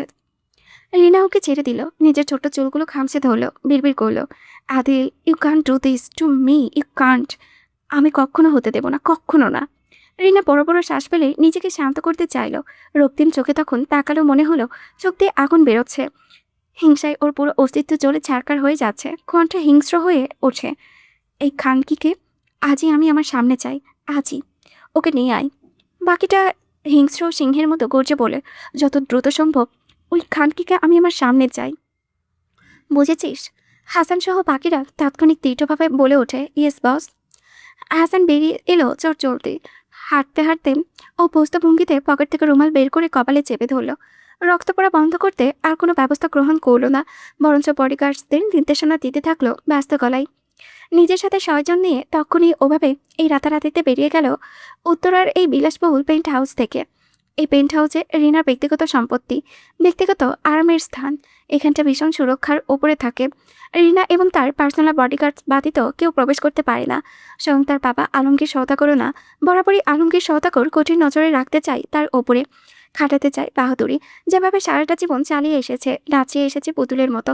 জন্ম দিয়ে পৃথিবীতে এনেছে বলেই কি এত দায়বদ্ধতা থাকতে হয় বুঝি? থাকতেই পারে, কিন্তু রিনা আর সেই ছোট্টটি নেই। তাকে আর ইশারায় নাচাতে পারবে না, দায়বদ্ধতাও সে আর মানবে না, চলবে না আলমগীর সওদাগরের ইশারায়। রিনা এসে ঢুকেছে নিচে বেডরুমে, ফোন বাজছে সামনে, স্ক্রিনে বাজছে ড্যাড শব্দটি। রিনা তখন দৌড়ল না, তাকালো দেওয়ালে। বেডের পাশে খুব বড় একটি ফ্রেম ঝোলানো। ছবিটি ভীষণ সাদামাটা। দুজন নরনারী নির্বিকার মুখে দাঁড়িয়ে আছে চারিপাশে। পুরুষের পরনে মিশন স্টাইলিশ হোয়াইট স্যুট, নারী শরীরে কুচকুচে কালো মিনি ড্রেস, যার লেন্থ থাই পর্যন্ত। তখন তার আর আদিলের বয়স কত ছিল? আদিলের সম্ভবত তখন 27-28, রিনার 25 ছিল। বাবার টাকা পয়সার তোপে বিগড়ে যাওয়া অল্প বয়সী রমণী তখন সে, যার রগে রগে গর্ব, রাগ, অধৈর্যতা, যার চোখে সব কিছুই তুচ্ছ। এমনকি বাবা মা হারানো এতিম আদিল মির্জাও সম্পত্তি টাকা পয়সার দিকে দিয়ে আদিল আর তাদের অবস্থান তখন অনেকটা একই নৌকার ওপরে ছিল। কিন্তু তখন সওদাগরের আন্ডারওয়ার্ল্ডে ছিল পাওয়ার, যা আদিল মির্জা তখনও পুরোপুরি হাতে আসেনি। অগত্যা আদিল মির্জার প্রয়োজন ছিল তীক্ষ্ণ পাওয়ারফুল হাতিয়ার, যার দ্বারা সে আন্ডারওয়ার্ল্ডে জড়ানোর পাশাপাশি বাবা মায়ের হত্যার প্রতিশোধ নিতে পারবে। আদিলের প্রয়োজন ছিল তাদের পাওয়ার, আর তাদের প্রয়োজন ছিল আদিলের অগুন্তি অর্থের। তাদের বিয়েটা একটা চুক্তি ছিল মাত্র 4 বছরের কন্ট্রাক্ট ম্যারেজ। 4 বছরে আদিল একই রকম থাকলেও থাকতে পারেনি রিনা। সে যে বাজেভাবে জড়িয়ে পড়েছিল অনুভূতির বেড়াজালে, অথচ তার যে অনুভূতি নামক কিছুতে জড়ানো নিষিদ্ধ। সে তার বাবা আলমগীর সওদাগরে দামি গুটি ছিল, যে গুটিকে প্রয়োজনে যেখানে ইচ্ছা সেখানেই বসিয়ে দিত। গুরুত্ব দেয়নি মেয়ের মতামতের, ইচ্ছের প্রয়োজনে। রিনা এগিয়ে যায় ছবিটির কাছে, হাত উঠিয়ে ছয় ফ্রেম। শুধুমাত্র এই লোককে ভালোবেসে সে জীবনে প্রথম নিজের বাবার বিরুদ্ধে যাওয়ার সাহস করেছিল। পেটে ধরেছিল এই লোকের অংশকে, তার জন্ম দেওয়া সন্তানকে যেভাবে ভালোবাসে ওভাবে কি কখনো রিনিকে ভালোবাসতো যদি তাদের সংসার দীর্ঘস্থায়ী হতো? পারতো কখনো তাকে স্ত্রী হিসেবে পুরোপুরিভাবে মেনে নিতে? সম্ভবত না। কিন্তু তারপরও যে তার যে বড় আফসোস হয় বড্ড। বুকের শিশু পেলে বাবার কথায় চলে এলো, বিয়ে করে নিল বাবার কথা মতো অর্থমন্ত্রী আব্দুল সোবানকে। আদিল বাধা দেয়নি, একটু শব্দও করেনি, যেমনটি করেনি 4 বছর। রিনার দৃষ্টি গাঢ় হয়, চোখে ভাসে আইপ্যাডে দেখা ছবিগুলো। আদিল কোলে তুলে নেয় ওই মেয়েটিকে, কি গভীর চোখে চেয়ে থাকে। মুহূর্তে জোয়াল শক্ত হলো রিনা, কপালের রক ভাসলো। আদিলের ছবিটি ছুঁয়ে বিড়বিড় করলো, মিসেস মির্জা, আমি ব্যতীত আর কে হতে পারে? কার স্পর্ধা আছে? আমি হতে দেবই না তো, সরিয়ে ফেলবো, মেরে ফেলবো আমি সবাইকে। Adil, I swear. নিপা বেগম দেওয়ালের সাথে একদম মিশে আছেন, থরথর করে কাঁপছেন। তার সর্বশরীরে বয়স এটি আছে, নুয়ে রেখেছেন মাথা। আজিজুল সাহেব ক্রাশ ধরে কোনো মতে দাঁড়িয়ে স্ত্রীকে আগলে রেখেছেন। তার চোখে ভয়, অসহায়ভাবে বন্ধ দরজার দিকে তাকাচ্ছেন। পর মুহূর্তেই তাকাচ্ছেন মেয়ের রুমের দিকে। রাজু বাবা মায়ের পেছনে দাঁড়িয়ে উকিঝুঁকি দিচ্ছে। ও ভয়ে ভয়ে ঢোক কিনলেও আগ্রহ হারায় না। মাথাটা বাড়িয়ে ডাকর ডাকর চোখে দেখে সোফায় বসা মানুষটি সহ হঠাৎ করে বাড়িতে প্রবেশ করা প্রত্যেকজনকে। ওদের সবার হাতে কি বড় বড় অস্ত্র, আর সোফায় বসা লোকটি। রাজু ওই লোকের চোখেও তাকানোর সাহস পায় না। সে কেন? তার বাবা মাই তো একদম ভয়ে অজ্ঞান হয়ে যাওয়ার অবস্থা। হবে না তাদের যে বন্দি করে রাখা হয়েছে, তাদের মাথার উপরে বন্দুক ধরে রাখা। এই যে তাদের ঘিরে দাঁড়িয়ে আছে 2জন বডিগার্ড, নড়লেই নাকি শুট করে দেবে। আদিল অস্থিরভাবে গলার টাইটা টেনে ঢিল করলো। কালো রঙের শার্টের বোতামগুলো ডান হাতে খুলতে খুলতে বাম হাতটা সোফার হাতলে রাখলো। চড়িয়ে বসা অবস্থায় পায়ের উপরে পা তুলে আর চোখে ওই বাচ্চার মাথাটা লক্ষ্য করে এবারে ডাকলো, ওই এদিকে আসো। রাজু ভয়ে মৃদুস্বরে চিৎকার করলো, মাথাটা লোকালো বাবার পিঠে। আজিজুল সাহেব অনুনয় করতে পারলেন না। পাশে দাঁড়ানো বডিগার্ড মুরগির গলা ধরে ওঠানোর মতো করে রাজুকে এক হাতে তুলে এনে দাঁড় করালো আদিল মির্জার সামনে। রাজু আত্মসম্মান বোধে লাগলো বড়, কিছু কিছু বলার সাহস পেল না। গুটিয়ে গেল সামনের মানুষটির দৃষ্টির সামনে। আদিল ভালোভাবে পর্যবেক্ষণ করে খুঁজে পেল ছেলেটার চোখে আর জোয়ালে রোজার মতো, এক দেখায় বোঝা যায় না। অনেকক্ষণ ধরে দেখলো, সিমিলারিটি লক্ষ্য করা যায়। কি নাম? রাজু কাঁপলো। জবাব দেওয়ার মতো অনুভব করলো ওর প্রসাবের চাপ পড়েছে। উড়তে উড়ু চেপে কোনো মতো জবাবে বলল, রাজু। আদিল আওড়ালো, রোজা, রাজু, ম্যাচিং ম্যাচিং। আজিজুল সাহেব সাহস জুগিয়েছেন একটু। স্ত্রী সন্তানের মধ্যে জন্য মাঝের মধ্যে মৃত্যু যে সদরে গ্রহণ করতে পারবেন। আওয়াজ তুলে প্রশ্ন করলেন, কি দোষ আমাদের? কেন আমাদের নিজেদের বাড়িতে অপরাধীর মতো আটক হয়ে আছি? আদিলের ধৈর্য নেই জবাব দেবার। সে ঘড়ির দিকে দৃষ্টি ফেলালো, রাত 10টা 19। আজিজুল সাহেব জবাব না পেয়ে পুনরায় মুখ খুললেন, আপনারা বেরিয়ে যান আমার বাড়ি থেকে। নিপা বেগম স্বামীর কণ্ঠে সাহস পেল, দ্রুত বলল, আমরা পুলিশ কেস করব। আদিল তাকালো ভদ্রমহিলার দিকে। দৃষ্টি পেয়ে নিপা বেগম ঠকঠক করে কেঁপে উঠল। স্বামীর পেছনে গাঢ়ভাবে লুকাতে চাইলেন। ভীষণ আগ্রহ নিয়ে আদিল প্রশ্ন করল, আপনার মেয়েকে ছোটবেলায় কি খাওয়াইতেন? নিপা বেগম এমন পরিস্থিতিতে এমন কথা আশাই করেনি। মস্তিষ্ক কাজ করলো না ভয়ে, শুধু মুখ আপনা আপনি চলে, মধু। আদিলের আগ্রহ বাড়ল। মধু? মধু খাওয়াইলে তো সুইট হওয়ার কথা, আর বাদাম। আদিল কৌতূহল হয়ে বলল, এগুলোর উপকারিতা কি? ঘাট তারা জেদি হওয়া? নিপা বেগম বুঝলেন না, হাসপাস করলেন। ও সময় প্রবেশ করলো শান্ত আর এলেন, দুজনের হাতে জিনিসপত্র। ওদের পেছনে প্রবেশ করে একজন বৃদ্ধ, বয়স প্রায় 60 ছুঁই ছুঁই। বৃদ্ধর শুভ্ররঙা বুক সমান দাড়িগুলো যেন কাঁপছে ভয়ে। কোনো রকমের মাথায় শুভ্ররঙা টুপিটা ভালোভাবে পরলেন। শান্তর ইশারায় চুপচাপ এসে দাঁড়ালেন, আর চোখে দেখলেন একটা দানবের মতো পুরুষের হাতের অস্ত্র। এলেন নির্বিকার মুখে দাঁড়িয়ে আদিলের সোফার পেছনের বাম সাইডে। শান্ত ভীষণ বিনয়ের সাথে বলল, বসুন বসুন। বৃদ্ধ চুবুতুবু হয়ে বসলেন। এদিক ওদিকে তাকাতেও ভয় পাচ্ছেন। এর চেয়েও ভয় পাচ্ছেন সামনে বসা পুরুষটিকে। আদিল অবশ্য তাকালো না অব্দি। তার দৃষ্টি অদূরে রোমের দরজার দিকে। ওদিকে চেয়ে হাত বাড়ালো। শান্তর একটা লাল রঙের ডানহিল সিগারেটটা প্যাকেট ধরিয়ে দিল। আদিলের প্যাকেট খুলে তার ঠোঁটে চেপে লাইটার দিয়ে ধরালো মাথাটা। সিগারেটে টান দিয়ে বিড়বিড় করলো কিছু। আচমকা এলেনের হাতে পিস্তলটা নিজের হাতে তুলে নিল। তীব্র শব্দে রোজার ঘুমন্ত শরীরটা কেঁপে উঠল। বন্ধ চোখের পাতা কাঁপলো। আর মনে নড়াতেই পুনরায় ভয়ঙ্কর শব্দটি ফের হলো। পাশাপাশি চিৎকার শোনা গেল কিছু কণ্ঠের। রোজার চোখ খোলার আগেই শরীর আতঙ্কে উঠে বসলো। শুনতে পেল 3য় দফায় গুলির আওয়াজ। ঠিক তার খোলা দরজায় গুলি করা হয়েছে। ছিদ্র হয়ে আছে 3-3টে। রোজা আতকে নীল হয়ে বিছানা থেকে নামতে নামতে চিৎকার করে ডাকলো, মা মা। বলতে বলতে ও চুবুথুবু এলোমেলো শাড়ির আঁচল বুকে জড়িয়ে ধরে দাঁড়ালো দরজার সামনে। মুহূর্তে চোয়াল চলে গেল, হত বিহ্বল ও তাকালো বাবা মায়ের দিকে, যাদের মাথার উপরে বন্দুক।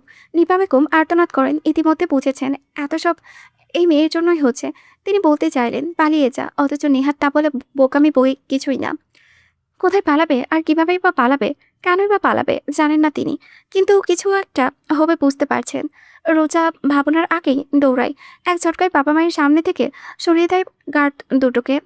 নিপা বেগম আজিজুল সাহেব মেয়েকে সাবধান করতে পারল না, কারণ এর পূর্বেই বড় বাধ্যভাবে গার্ড দুটো কিছুটা দূরে সরে গিয়ে দাঁড়ালো, নামিয়ে রাখলো অস্ত্র, নুইয়ে রেখেছে মাথাটা। মুখটা হাওয়া হয়ে এলো রাজুর, তাকালো বড় বোনের দিকে। রোজা তখন রাগে কাঁপছে, ওর বিস্ময় যেন আকাশ ছুঁয়েছে। কি হচ্ছে এসব? আপনি আমার বাড়িতে গুন্ডামি করছেন কেন? শান্তর মুখটা চুপসে এলো, থতমত হয়ে গেল। গুন্ডা? এলাকার লো ক্লাস গুন্ডা ফুন্ডা লোকদের সাথে তাদের তুলনা হয়? আশ্চর্য সম্বোধন। আদিল অবশ্য এই প্রশ্নের ধার ধারেনি, দ্রুত ইতিমধ্যে হাওয়ার বেগে উঠে দাঁড়িয়েছে। এত দ্রুত কাছে এলো যে রোজাই ভয়ে কয়েক কদম পৌঁছাতে বাধ্য হলো। নিপা বেগমের বাহু থেকে ওকে একরকম টেনে হিঁচড়ে বের করলো। ওকে টানতে টানতে একদম কদম বাড়ালে এত চিৎকার করে ওঠেন আজিজুল সাহেব। রোজা নিজেও আতঙ্কে বাকরুদ্ধ প্রায়। আদিল ওকে এক ঝটকায় রুমে ঢুকিয়ে দিল। দুয়ারে দাঁড়িয়ে আপাতমস্তক ওকে দেখে নির্বিকার কণ্ঠে বলল, nice West, but unfortunately not for public. দরজার বাহিরে থেকে লাগাতে লাগাতে আদেশ ছুড়ল, শাড়ি ঠিক করে বাহিরে এসো, ইউ হ্যাভ 5 মিনিটস। রোজা তখন ভয়ের চেয়ে বেশি রাগে কাঁপছে, জেদের বসে মুহূর্তে আটকালো আদিলের বন্ধ করতে যাওয়া দরজাটা। টেনে হিচড়ে দরজা মেলেও বাইরে বেরোতে চেয়ে একওয়ে আচরণের সাথে ভুলে গেল, আমার শরীর আমি পাবলিককে দেখাবো নাকি কি করব তা একান্তই আমার ব্যাপার। Who are you to tell me what to do? Adil দরজার সামনে থেকে সরল না, শুধু দৃঢ় চোখে চেয়ে শান্তভাবে পুনরায় বলল, ভেতরে ঢুকে শাড়ি ঠিক করে বেরিয়ে এসো। রোজা তখনও আগুন চোখে চেয়ে আছে, দুহাত তুলে সর্বোচ্চ শক্তি দিয়ে ধাক্কা মারল আদিলের বুকে। ওকে সরিয়ে এসে বেরোতে চাইল, ওভাবেই ধাক্কায় অবশ্য আদিল টলল, দুকদম পিছিয়েও গেল। পর মুহূর্তে যখন তেড়ে গেল, যখন নিজের ধৈর্য দহ অবশিষ্ট নেই, চোখের পলকে কদম বাড়িয়ে রুমের ভেতরে ঢুকলো আদিল। এলোমেলো শাড়ি ভেদ করে বেরোনো দৃশ্যমান ধপধপে ফর্সা কোমরে 5 আঙ্গুল বসানোর মতো করে চাপড়ে ধরল। ভীষণ শব্দ করে লাগলো রুমের দরজা, সেই শব্দে কাঁপলো রোজা। বাইরে থেকে আজিজুল সাহেব, নিপা বেগম, রাজুর চিৎকার শব্দ ভেসে আসছে, ওদের কণ্ঠে ভয়, আর্তনাদ স্পষ্ট এবার। রোজা ব্যথায় ঘুম গেল, শীতল স্পর্শে শিউরে উঠল, ছটফটিয়ে দুহাতে আদিলের হাতসহ আদিলকে সরাতে পাগল হয়ে পড়ল। আদিল ছাড়ল না, উল্টো বিনা দ্বিধায় খামচে ধরল এলোমেলো কুচিগুলো, কণ্ঠ খাতে নামিয়ে বলল, যেহেতু ঠিক করতে পারবো না তাহলে পারার কি দরকার, খোলাই থাক। আদিল পরমুহূর্তে টান দিয়ে শাড়িটা খুলবে এমন পরিস্থিতিতে রোজা চোখমুখ বুঝে খামচে ধরে রুক্ষ পরিশালী হাতটা দাঁতে দাঁত পিষে সামনে আওড়াই, ঠিক করেছি। আদিল সময় নেয় হাত সরিয়ে আনতে, একসময় নিজেও সরে দাঁড়ালো, কিছুক্ষণ দেখলো রোজার বন্ধ চোখের পাতা, কাঁপতে থাকা ঠোঁট আওড়ালো দুটো। আদিল বেরোতেই যাবে, দুর্বলভাবে রোজা বসে পড়ল। ওর পাজরা শক্তি হারিয়েছে, ধরপড় করেছে বুকের ভেতরটা। মুহূর্তেই চোখে ভেসে মা বাবা ভাইয়ের অসহায় মুখ। নিজেকে সামলে ফের উঠে দাঁড়াই, দ্রুত পরনের শাড়ি ঠিক করে নেয়, কুচি ঠিক করতে করতে হাঁটে ঠকঠক করে কাঁপে। শাড়িটা তখনও অল্প অল্প ভেজা ভেজা, পুরো শরীর ঠান্ডা হয়ে আছে, সম্ভবত জ্বর আসতে পারে। শান্ত স্পষ্ট অনুভব করলো বসের ক্রোধ। আদিল মির্জাকে এমন বাজেভাবে রাগিয়েও পৃথিবীর বুকে শ্বাস নিতে পারার চারটিখানি কথা নয়। মিস রোজা দীর্ঘায়ু নিয়ে এসেছে, না হলে কি সে এখনো দিব্যি তেজ দেখিয়ে বেড়াতে পারত? সম্ভব। শান্ত তাকালো আদিলের মুখের দিকে, চোখমুখ অন্ধকার করে রেখেছে, হাতের সিগারেটে পায়ের তলায় পিছিয়ে উঠেছিল তখন। একটা সিগারেটে কি সে বাড়িয়ে দেবে? কিন্তু এমন এক সময় সিগারেট খাওয়াটাও মোটেও ভালোর বিষয় হবে না। তাই আর সাধল না, আর চোখে তাকালো শুধু। নিপা বেগম, আজিজুল সাহেব অসহায় চোখে দেখছেন মেয়ের রুমের দরজা। তাদের দৃষ্টির সামনে বেরিয়ে এলো রোজা, শাড়িটা আরো ভালোভাবে গুছিয়ে নিয়েছে, মেরুন রঙের আঁচলটা ঝুলছে বেশ।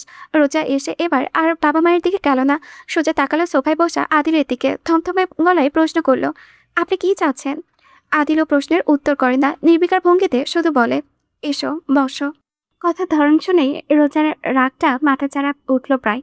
তাকালো সোফার দিকে, হুজুরের মতো দেখতে একজন ভীত বদনে বসে আছেন। রোজা সন্দেহ চোখে বৃদ্ধকে দেখে ফের আদিলের দিকে তাকিয়ে বলল, আপনি হয় বলুন কি কারণে এসেছেন, নইলে বেরিয়ে যান, এটা ভদ্রলোকের বাড়ি। আমি কাজ ছেড়ে দিয়েছি যেহেতু, অর্থাৎ আমি আপনার কর্মচারীও নয় মিস্টার মির্জা। আর আমাকে আপনি অর্ডার করবেন কেন? Who do you think are you? শান্ত যতবার ভাবে মিস রোজা বোধ হয় আর তার চোপা চালিয়ে তাকে বিস্ময়ের শীর্ষে তুলতে পারবে না। তার পর মুহূর্তে ওই চোপা ছুঁড়ে শান্ত হিমালয় ছুঁয়েই ফেলে। আজকেও সে অবাকের চূড়ায়। ওটা মুখ নাকি রাইফেল? আদিল অবশ্য শুধু চেয়ে আছে। বেশ আগ্রহ নিয়ে কিছুক্ষণ তাকিয়ে থেকে রোজাকে বিরক্ত করে তবেই মুখ খুলল। শান্ত। শান্ত বড় বাত উতলা ফটফটানি মাথাটা এগিয়ে বলে, ইয়েস বস। আদিল রোজার চোখে চেয়েই প্রশ্ন করলো, ডু ইউ থিঙ্ক আই? শান্ত দ্রুত বলল, আদিল মির্জা। আদিল ডান ভ্রু তুলিয়ে সাবলীলভাবে বলল, আই এম আদিল মির্জা। রোজা চোখ জোড়া বুঝে ফেলল। তার ইচ্ছে করছে ছুটে গিয়ে লোকটার গালে দুটো চড় বসাতে।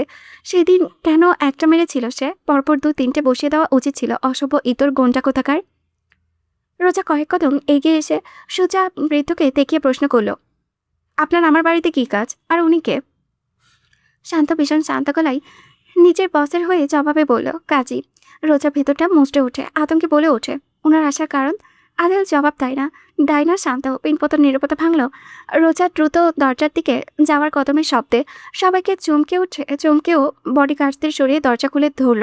হাতের ইশারা করে পরিষ্কারভাবে বলল, বেরিয়ে যান। আদিল একই রকম দৃষ্টিতে কিছু মুহূর্ত দেখে শাড়িতে মোড়ানো শরীরটা তখনও ভেজা চুলগুলো শুকিয়েছে প্রায়। আদিল ওই ব্যস্তবোধনে চেয়ে থেকেই আঙ্গুলে আঙ্গুল ঘেঁষে চুটকি বাজালো। অমনি চুপচাপ দাঁড়ানো বডিগার্ড দুটো ফের পিস্তল তাক করলো নিভা বেগম আর আজিজুল সাহেবের দিকে। একজন বেশ সফলভাবে ট্রিগার প্রেস করে ফেলেছে। রোজা ওই দৃশ্য চিৎকার করতে করতে দেখল। গুলিটা নিপা বেগমের পাশ ছুঁয়ে ছুঁড়ে গিয়েছে দেওয়াল ছুঁয়ে। নিপা বেগম প্রায় জ্ঞান হারানোর পথে। ভদ্রমহিলা চিৎকার করে বসে পড়েছেন ফ্লোরে। আজিজুল সাহেব নিজেও বসে স্ত্রীকে নিজের পেছনে আগলে নেওয়ার চেষ্টায় ব্যস্ত। রোজা তেড়ে এসে আদিলের দিকে ওর চোখ জ্বলছে, চোখের কোনা ভেজা, রাগে ফুঁসছে, আবার ভয়ে কাঁপছে। ও দিশাহারা হয়ে যখন আদিলের ওপর হামলা করতে চাইল, তার পূর্বে ওকে কেমন সহজেই ধরে ফেললো। বসে থেকে নিজের আয়ত্তে নিয়ে ওর শরীরটা নিজের পাশে বসে আদেশ ছুড়ল, শুরু করুন। বৃদ্ধ এবারে মুখ খোলার একটু সাহস সঞ্চয় করলো। জোরপূর্বক বিয়ে তার ঠিক। রোজা বিস্ময়ে চূড়ান্ত পৌঁছে গেল। বিয়ে? কার বিয়ে? কিসের বিয়ে? আপনি পাগল হয়ে গেছেন? আমার প্রেসেন্স লিমিটেড রাইট নাও। কয়েকটা লাশ পড়ার আগে চুপচাপ যা বলা হয়েছে করো। I am running light. রোজা সোফা থেকে দ্রুত উঠতে চাইলে আদিল ওর উরুর চেপে ধরে বসালো রুক্ষ ভঙ্গিতে। বিরক্তি নিয়েই বলল, আমার লাফালাফি করো না তো। এভাবেই লো আয়রনের একটা শরীর তোমার। যতক্ষণ তখন যেখানে সেখানে অজ্ঞান হয়ে পড়ো। এখন আবার অজ্ঞান হলে 8 ঘন্টা অপেক্ষা করার মতো ধৈর্য কিংবা সময় দুটোই আমার হাতে নেই। রোজা অপমান বোধ করলো, তীক্ষ্ণ চোখে চেয়ে থাকলো। নাকের পাটা ফুলে পেঁপে উঠেছে। কোনো রকমে অপমান পাশে রেখে ও তীক্ষ্ণভাবে প্রশ্ন করলো, আপনি আমাকে বিয়ে করতে চাইছেন কেন? আদিল জবাব দেওয়ার প্রয়োজন বোধ করল না। বৃদ্ধ তখন একটু নাকচ করার সাহস করলেও এখন আর পারলেন না। বিয়ে পড়ানো শুরু করতে চাইলেও রোজা হতবিহ্বল হয়ে উঠে দাঁড়াতে উতলা হলো। হচ্ছে কি, সে কেন বিয়ে করবে? তাও এই হনুমানকে? অসম্ভব, অবিশ্বাস্য। আমি আপনাকে বিয়ে করব না। আদিল বুঝে গিয়েছে এই মেয়ে তারার গডফাদার, ঝামেলা করবে। সে এলেন আর শান্তকে ইশারা করতে পুরো ড্রয়িং রুম জুড়ে তাণ্ডব চলল। মনে হলো মুভির কোনো ক্লিপ। রোজা শক্ত মনের মেয়ে মানুষ, কান্নাকাটি তার ধারার হয় না, অথচ আছে কেঁদেছে। পিনটে গুলি আরেকটু হলে তার মাথার ভেতরে ঢুকে যেত। ভয়ে ভয়ে থেমে থেমে অনিচ্ছুকভাবে যখন মুখ দিয়ে 3 কবুল বেরোলো, মনে হলো একটা জাদু হয়ে গেল চারিপাশে। রোজা থমকে গেল, বুঝলো সে আশ্চর্যভাবে ম্যারিড। তার এই লোকটার সাথে বিয়ে হয়ে গিয়েছে। আদিল হাত ফারালো। শান্ত বক্সটা বাড়িয়ে দিতেই তা নিল। বক্স খুলে আংটিটি হাতে নিয়ে রোজার হাতের অনামিকা আঙ্গুলে পরিয়ে দিল এক মসৃণ ভঙ্গিতে। রোজা হতবিহ্বল হয়ে শুধু নিজের আঙ্গুলে জলজল করে ডায়মন্ডের আংটিটা দেখল, যার গায়ে ছোট্ট করে স্পষ্ট করে লেখা, আদিল মির্জাস বিলাভড। বাহিরে মৃদু বৃষ্টির শব্দ শোনাচ্ছিল গানের সুরের মতো। সেই সুর ভাঙল বৃষ্টিতময় এক বিকট শব্দে। পরপর ভাঙচুরের শব্দ, বৃষ্টির শুরু মিলে গেল প্রকৃতির চাদরে। বাড়ির বাহিরেরটা যতটা শান্ত সুরেলা, ভেতরে ততটাই অশান্ত অবিশ্বকরণীয় যে। তাণ্ডব চলেছে ড্রয়িং রুমের ভেতরে। টেলিভিশন, টিভি, আলমারি ভাঙচুরের বৃষ্টির শব্দে দোকান চেপে ধরে ভয়ে কয়েক কদমই পিছিয়ে পড়তে বাধ্য হয়েছেন কাজল বেগম। ভাঙা কাচের টুকরোগুলো উড়ে উড়ে এসে ফ্লোরে পড়ে কয়েকটা টুকরোতে বিভক্ত হয়ে পড়েছে। কিছু টুকরো ভদ্রমহিলার পায়ের উপরে এসে পড়েছে। জয়নাল সাহেব বার কয়েক ধমকি ছেলের হুঁশারার চেষ্টা করেছেন, তবে কাজের কাজ কিছুই হলো না। জিহাদ যেন পাগল হয়ে গিয়েছে। ও কিছু শুনছে না। ও শ্রবণেন্দ্রিয়তে যেন একটা কারো শব্দ পৌঁছাচ্ছে না। নিজের মতো বিলাপ জুড়েছে চাপা গলায় ক্রমান্বয়ে ছুটে এটা ওটা ভাঙতে ব্যস্ত পুরুষালে হাত দুটো। অন্যদিকে ছেলের চিন্তায় আতঙ্কে কাছেন কাজল বেগম। অসহায় তিনি পারছেন না একদম এগোতে। মিহি গলায় ডাকলেন শুধু, জিহাদ বাবা আমার শোন, মায়ের কথা শোন বাবা, থাম থাম, পাগলামি থামা। জিহাদ শোনে না, এলোপাতার এসব ভেঙে তছনছ করেছে তখনও, হিসেস করে ক্ষত বিক্ষত হয়ে যাওয়া বাঘের মতো। হাতেও কেটেছে অনেকটা, রক্ত পড়েছে ফ্লোরে। আর্তনাদ করে কাজল বেগম, থাম বাবা থাম থাম, এমন করিস না। জিহাদ থামল না। অনেকটা সময় ধরে পুরো ড্রয়িং রুমের জিনিসপত্র পিটিয়ে ভেঙে চুরে যখন ক্লান্ত হয়, ততক্ষণে ড্রয়িং রুম মৃত্যুপুরীতে রূপান্তরিত হয়েছে আজ। জিহাদ দু হাঁটু ভেঙে বসে পড়ল কাজ ছড়িয়ে ছিটিয়ে থাকা ফ্লোরেই। কাজল বেগম ফ্লোরে থাকা কাচের তোয়াক্কা করলেন না, বাকুলভাবে ছুটে এসে জড়িয়ে ধরলেন একমাত্র ছেলেকে। রক্তাক্ত হাতটা ধরে অসহায়ের মতো কাঁদলেন, ডুকরে বলে গেলেন, শান্ত হো বাবা, কেন বাচ্চাদের মতো করছিস? আচমকা বাচ্চাদের মতোই ঠোঁট ভাঙে শব্দ করে কাঁদল জিহাদ। মায়ের বুকে মুখ লুকিয়ে বলে গেল, আমি দায়িত্ব এড়াতে চাই না মা, কিন্তু কিন্তু রীতিমাকে আমি কখনো অমন নজরে দেখিনি। না, এমন কিছু হওয়া আমার দ্বারা হওয়ার কথাই ছিল না। কেন সেদিন তোমরা গ্রামে গিয়েছিলে ওকে বাসায় রেখে? কেন আমাকে জানাওনি ও একা বাসায় ছিল? আর কেন ও আমার রুমে এসেছিল? কেন সবাই মিলে আমার সাথে এমনটা করলে মা? আমি যে রোজাকে হারিয়ে ফেললাম, তুমি তো জানতে ওকে আমি কতটা চেয়ে এসেছি, পাগলের মতো ভালোবেসেছি। বছরের পর বছর ওর পিছু লেগে থেকে এত দূর এসেছিলাম মা। ও আমার হবে এমন সময় এটা কেন হলো? কেন হলো এমন? আমি তো চাইনি এসব। ও তো আমার হওয়ার কথা ছিল। স্বার্থপরের মতো এমন এক ঘটনা ঘটে যাওয়ার পরেও আমি ওকে ছাড়ার কথা কল্পনাতেও আনতে পারিনি। যেই রাস্তায় ওকে পেতে পারি আমি ওই রাস্তায় হাঁটা ধরেছিলাম। সবটা লুকিয়ে হলেও ওকে পেতে চেয়েছিলাম। আই ওয়াজ দ্যাট ডেসপারেট মা। কাজল বেগম শুধু অসহায়ের মতো ছেলেকে শান্ত করতে বাকল হয়ে আছেন। ছেলের এমন অবস্থায় যে তিনি পাগল প্রায় দিশেহারা। তখন নজর তখন রীতিমার ওপর পড়ে। তিনি দিকবেদিক শূন্য হয়ে পড়েন যেন।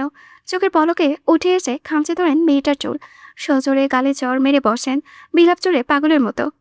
এই জন্যই আমাদের পছন্দ করা প্রস্তাবে বিয়ে করতে চাসনি? আমার ছেলে কপালে ওঠার জন্য? খানকি বাকি আমরা এত করলাম তোর মতন অনাথের জন্য, আর তুই দিছিস তার এই প্রতিদান? আমার ছেলে তো তোকে নিজের বোনের মতো আগলে রেখেছিল বেঈমান।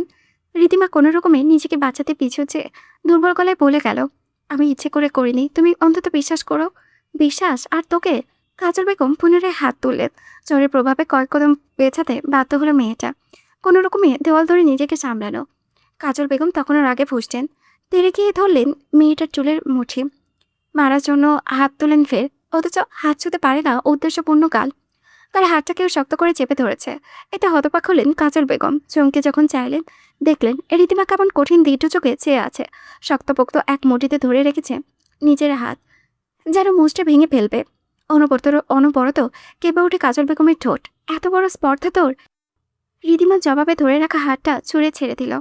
দু হাতে ঠেলে সরিয়ে দিল কাজল বেগমকে। কিছুক্ষণ আগের অসহায় অজরে অশ্রু ফেলা মেয়েটির সাথে সাথে মেয়েটির আকাশ পাতালের ব্যবধান। নিজের বড় পেটখানায় ধরে রীতিমা তাচ্ছিল্যর চোখে তাকালো জিহাদের দিকে। তারপর কাজল বেগমের চোখে অসন্তুষ্ট জয়নাল সাহেব কিছু বলার জন্য মুখ খুলবেন। এর পূর্বে রীতিমা চিৎকার করে বলে উঠল, আমারে আশ্রয় দিয়েছ, আমারে খাওয়াইছো পড়াইছো, দেখাই বাইচা আসো। আমি তোমাদের বাঁচাইছি, আমি বাঁচাইছি তোমার ছেলেরে। তোমার ছেলে আমার জন্য এত করছে, দেখায় আমি তারে বাঁচাইছি বেহায়ার মতন। তোমরা জানো না আমি কতটা স্যাক্রিফাইস করছি তোমাদের লইকা। আমি কি তোমার ছেলের বাচ্চা নেওয়ার জন্য বসেছিলাম? আরে আমি ভালোবাসতাম অন্য কাউকে। আমি আমার ভালোবাসার মানুষ ছেড়ে দিছি তোমাদের লইকা, এই এই জিহাদ ভাইয়ার লইকা। আমি ভাবছি শুধু তার কথা। তার কিছু হইলে তোমরা কি বাঁচতা না? আমি বাঁচাইছি, এই আমি। জিহাদ হতবিহ্বল চোখে চেয়ে আছে কিংকর্তব্য বিমূঢ় কাজল বেগমও। তিনি হাওয়ার বেগে গিয়ে ধরলেন রীতিমার দুকাত। ওকে একরকম ঝাঁকুনি দিয়ে চেঁচালেন, কাহিনী ঘুরাচ্ছস এখন? দোষ অন্যদিকে চাপাস? ক তাইলে কিভাবে বাঁচাইছস আমিও শুনি। রীতিমা একটা কথা বলতে পারে না, কপালে চেপে ধরে। ওর মাথাটা ঘুরছে। ইতিমধ্যে জিহাদ উঠে এসেছে। কেমন হন্তদন্ত ওর কদমের গতি। হাত থেকে তখনও রক্ত গড়িয়ে ফ্লোরে পড়েছে। এসে রীতিমার চোখের দিকে চেয়ে ঢোক গেল। তেমন কাঁপাকণ্ঠে জিজ্ঞেস করলো, পরিষ্কার করে খুলে বল, কিভাবে বাঁচিয়েছিস আমাকে? চুপ থাকিস না, বল। রীতিমা তাকালো কঠিন চোখে। পেটে চিনচিন ব্যথা হতেই চাপটে ধরল পেট। পড়ে যেতে নিলে ওকে দোকালে আগলে নিল জিহাদ। রীতিমা প্রায় জ্ঞান হারানোর পথে। ভুলে যাও ওই মেয়েকে জিহাদ ভাই, ভুলে যাও যত দ্রুত সম্ভব। তুমি মারা পড়বে, তুমি শেষ হয়ে যাবে, তোমাকে মেরে ফেলবে। গা কাটা দিয়ে ওঠে জিহাদের। কাজল বেগম আতঙ্কে কয়েক কদম পেছনে চলে এলেন। জয়নাল সাহেব তারা দিয়ে জিজ্ঞেস করে যাচ্ছেন একের পর এক প্রশ্ন। সেসবের উত্তর দেয় না রীতিমা। নিবু নিবু শুধু চেয়ে থাকে জিহাদের রক্তিম চৌচড়ায়। জিহাদের ঠোঁট কাঁপে। এক নাম সন্দেহ ওর ভেতরে ইতিমধ্যে বাসা বেঁধে ফেলেছে। ফিসফিস করে প্রশ্ন করে, কে? রিধিমা কোনো রকমে দুটো শব্দ আওড়ে জ্ঞান হারালো। আদিল মির্জা। সন্দেহ হলেও যখন ওই নাম উচ্চারিত হলো কিছুক্ষণের জন্য নিস্তব্ধতায় আবদ্ধ হলো চারিপাশটা। জেহাদের পায়ের নিচ থেকে মাটি সরে গেল। ফাঁকা লাগলো মস্তিষ্ক, সব কেমন ধোঁয়াশা ধোঁয়াশা লাগছে। মনে হচ্ছে অনেক বড় কিছু তার থেকে লুকানো হচ্ছে, অনেক বড় কিছু, আর যা সে জানে না। আদিল মির্জা বিয়ে করেছে বলে কথা, তার স্ত্রীর দেনমোহর কোটিবাতি তো মানাই না যে। আদিল মির্জা যখন বলেছিল দেনমোহর কোটি নির্ধারণ করতে রীতিমতো বাজ পড়ে রোজাসহ ওর পরিবারের ওপর। কাজী সাহেব আমতামতা করে জানিয়েছিলেন দেনমোহরের টাকা সাথে সাথে পরিশোধ করতে হয়। তার বাক্য পড়তে দেরি। আদিলের একটা ছোট বিপ্রেছে শান্তর থেকে নিয়ে রোজার কোলে রাখতে দেরি হয়নি। যেন সে পুরো প্রস্তুতি নিয়েই এসেছে। ছোটখাটো সাদা রঙের একটা ব্রিফকেস কোলে নেওয়া রোজা অনেকক্ষণ যাবৎ হতবিহ্বল। ভারী জিনিসটার দিকে কেমন অবিশ্বাস্য নিয়ে চেয়ে আছে ও ফাঁকা মস্তিষ্কে। এই যাত্রায় ভাষা ভাষা চোখ তুলে তাকাই পাশে বসা শরীরটার দিকে। এই পুরুষ সম্পর্কে তার কিছুই ছিল না জানা, কিচ্ছু না, অথচ রাতারাতি তার পুরো জীবনের অধিকার নিয়ে ফেলল। ভয়ঙ্কর বিষয় যে রোজার হাত কাঁপে, বুকের ভেতরটা ভয়ে মিয়ে যায়। এমন স্বামী, এমন একটা অকল্পনীয় ভবিষ্যৎ কি কখনো সে চেয়েছিল? চোখের পলকে তার স্বাভাবিক জীবন যেন ঝড় নামলো। নিজেকে খাঁচাবন্দি এক আহত পাখি মনে হলো। নিজের জীবন যে স্বাভাবিকভাবে আর কল্পনা করতে পারছে না। দম বন্ধ হয়ে আসছে, অস্থির লাগছে, মাথা কাজ করছে না।